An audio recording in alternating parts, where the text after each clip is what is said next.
કલિલમય દ્રાવણ સોલનું શુદ્ધિકરણ। તો વિદ્યાર્થી મિત્રો, આગળના ટોપિકમાં સોલ કઈ રીતે બનાવવો તેની આપણે વાત કરી। હવે પછી આ સોલ બની ગયા પછી આ સોલની અંદર કોઈ અશુદ્ધિ રહી ગયેલી હોય તો આ અશુદ્ધિને કઈ રીતે દૂર કરવી, એને કઈ રીતે શુદ્ધ બનાવવું દ્રાવણને, એની વાત કરવાની છે। તો જે કલિલમય સોલ હોય વિદ્યાર્થી મિત્રો, એ સોલના શુદ્ધિકરણ માટેની મુખ્ય 3 પદ્ધતિઓ છે। એક છે પાર સંશ્લેષણ અથવા તો ડાયાલિસિસ તરીકે જેને જનરલ ભાષામાં આપણે ઓળખીએ છીએ। બીજું નામ છે અલ્ટ્રા ફિલ્ટ્રેશન અને ત્રીજી પદ્ધતિ છે અલ્ટ્રા સેન્ટ્રીફ્યુગેશન પદ્ધતિ। તો ત્રણેય પદ્ધતિની પોતાની વિશેષતા છે અને પોતાની રીતે તે કલિલ સોલનું શુદ્ધિકરણ કરે છે। તો સૌથી પહેલી આપણે વાત કરીશું ડાયાલિસિસની।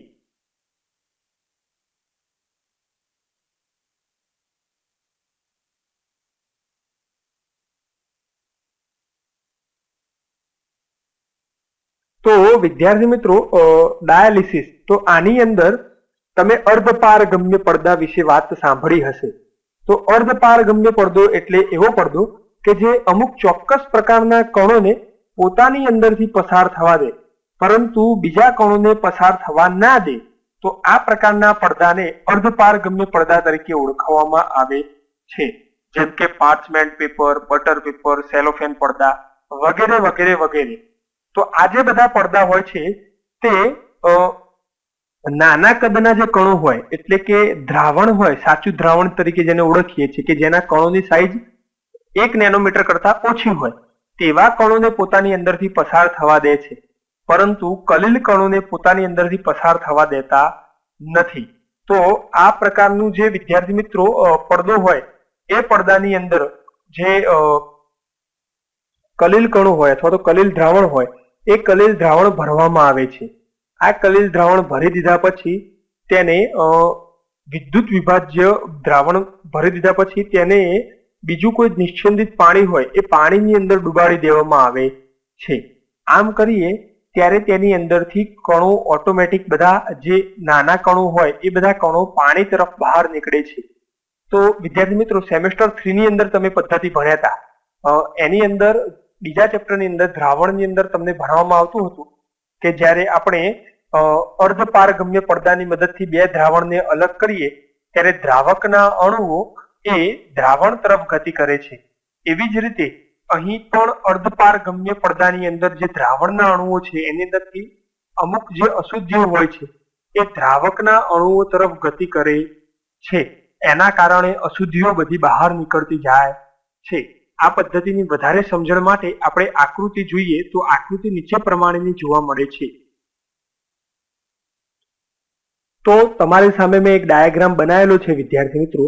તો એ ડાયાગ્રામની અંદર અહીં જે મેં કોથળી મૂકેલી છે આ રીતની કોથળીની અંદર આખું કલિલ દ્રાવણ ભરવામાં આવે છે અને આજુબાજુ ચોખ્ખું પાણી ભરેલું હોય છે। એટલે શું થશે, તો આની અંદર જે અશુદ્ધિઓ હોય છે એ અશુદ્ધિઓ અર્ધપારગમ્ય પડદાની અંદરથી બહાર નીકળી શકશે પણ કલિલના કણો બહાર નીકળી શકશે નહીં, માટે અશુદ્ધિઓ બધી પાણીની અંદર જતી રહેશે। તો આ પદ્ધતિને ડાયાલિસિસ અથવા તો પાર સંશ્લેષણ પદ્ધતિ તરીકે ઓળખવામાં આવે છે। પરંતુ આ પદ્ધતિને જો વધારે ઝડપી કરવી હોય તો વિદ્યાર્થી મિત્રો, બે વિદ્યુત ધ્રુવો, એક ધન વિદ્યુત ધ્રુવ અને બીજો ઋણ વિદ્યુત ધ્રુવ અહીં મૂકવામાં આવે છે। એક સાઈડ આપણે ધન વિદ્યુત ધ્રુવ મૂકીશું અને બીજી સાઈડ ઋણ વિદ્યુત ધ્રુવ મૂકવામાં આવે છે। એના કારણે દ્રાવણની અંદર જે ઋણ વિદ્યુતભાર ધરાવતી અશુદ્ધિ હશે એ ફટાફટ ધન તરફ આકર્ષાશે અને ધન વીજભાર ધરાવતી અશુદ્ધિ એ ઋણ તરફ આકર્ષાશે। એના કારણે આ જે શુદ્ધિકરણ છે તે ખૂબ જ ઝડપથી થતું જોવા મળે છે। પરંતુ આ વિદ્યુતની મદદથી જે શુદ્ધિકરણ કરવામાં આવે છે તેને વિદ્યુત ડાયાલિસિસ તરીકે ઓળખવામાં આવે છે। વિદ્યુત ડાયાલિસિસ તરીકે ઓળખવામાં આવે છે। તમને ખબર હશે વિદ્યાર્થી મિત્રો કે જેની કિડની ફેલ થઈ ગઈ હોય તો હોસ્પિટલની અંદર તેને ડાયાલિસિસ માટે જવું પડે છે। તો આ જે ડાયાલિસિસ માટે જવાનું હોય છે એ આ જ રીતે, આ જ પદ્ધતિની મદદથી લોહીનું શુદ્ધિકરણ કરવામાં આવે છે। બીજી પદ્ધતિ છે અલ્ટ્રા ફિલ્ટ્રેશન।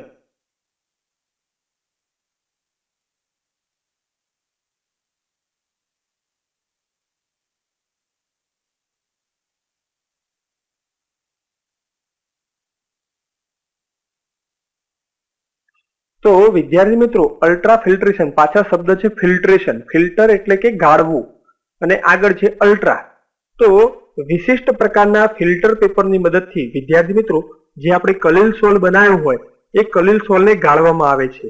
આ જે વિશિષ્ટ પ્રકારનું ફિલ્ટર પેપર હોય એ વિદ્યુત વિભાજ્યોને પસાર થવા દે છે, પરંતુ આપણું જે કલીલ કણ હોય એ કલીલ કણને પસાર થવા દેતું નથી. આ પ્રકારે અશુદ્ધિને ફિલ્ટર કરી એટલે કે ગાળણ કરીને દૂર કરી શકાય છે વિશિષ્ટ ફિલ્ટર પેપરની મદદથી.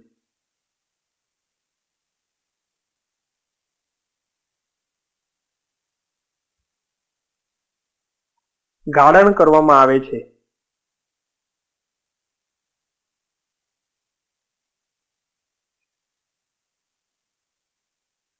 જેથી કલીલ કણો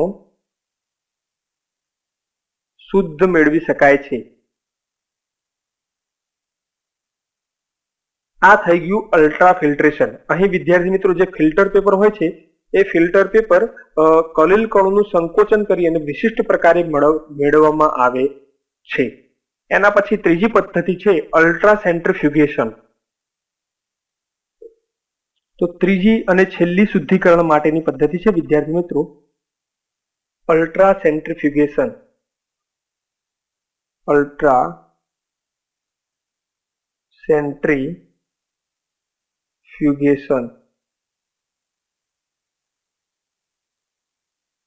તો અલ્ટ્રા સેન્ટ્રીફ્યુગેશન પદ્ધતિની અંદર વિદ્યાર્થી મિત્રો તમે જો જોયું હોય તો ઘણી જગ્યાએ જે મોટી ડેરી હોય ત્યાં ડેરીની અંદર કેટલા પ્રકારની અંદર તેનું ચરબી રહેલી છે તે માપવા માટે એક ગોળ ચક્કર જેવું હોય છે, જેની અંદર દૂધની નળીઓ ભરી અને પછી તેને ફેરવવામાં આવે છે.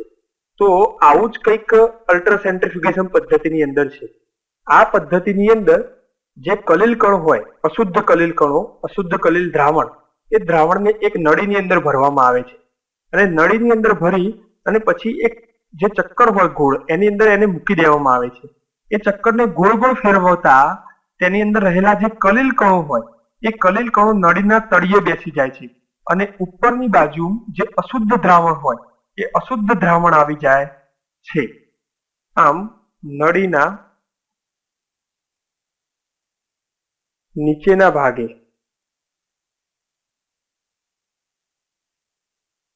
કલીલ કણો અને ઉપરના ભાગે અશુદ્ધિ આવે છે. આ પ્રકારે જે આપણને દ્રાવણની અંદર અશુદ્ધિઓ મળે છે ઓગળેલી, એ અશુદ્ધિઓને સેન્ટ્રીફ્યુગેટ તરીકે ઓળખવામાં આવે છે, જેને સેન્ટ્રીફ્યુગેટ કહે છે. અને આ પ્રકારે અશુદ્ધિવાળું દ્રાવણ અને કલીલમય દ્રાવણ અલગ અલગ મેળવી શકાય છે. અને જે અશુદ્ધિવાળું દ્રાવણ હોય તેને પછી ફેંકી દેવામાં આવે છે અને જે શુદ્ધ કલીલ હોય એ શુદ્ધ કલીલ આપણને અલગ મળી જાય છે. આમ વિદ્યાર્થી મિત્રો જે કલીલમય દ્રાવણનું સોલ હોય તેને શુદ્ધિકરણ કરવા માટેની મુખ્ય આપણે ત્રણ પદ્ધતિ જોઈ. એક તો ડાયાલિસિસ, તેના પછી અલ્ટ્રા ફિલ્ટ્રેશન અને ત્રીજી અલ્ટ્રા સેન્ટ્રીફ્યુગેશન.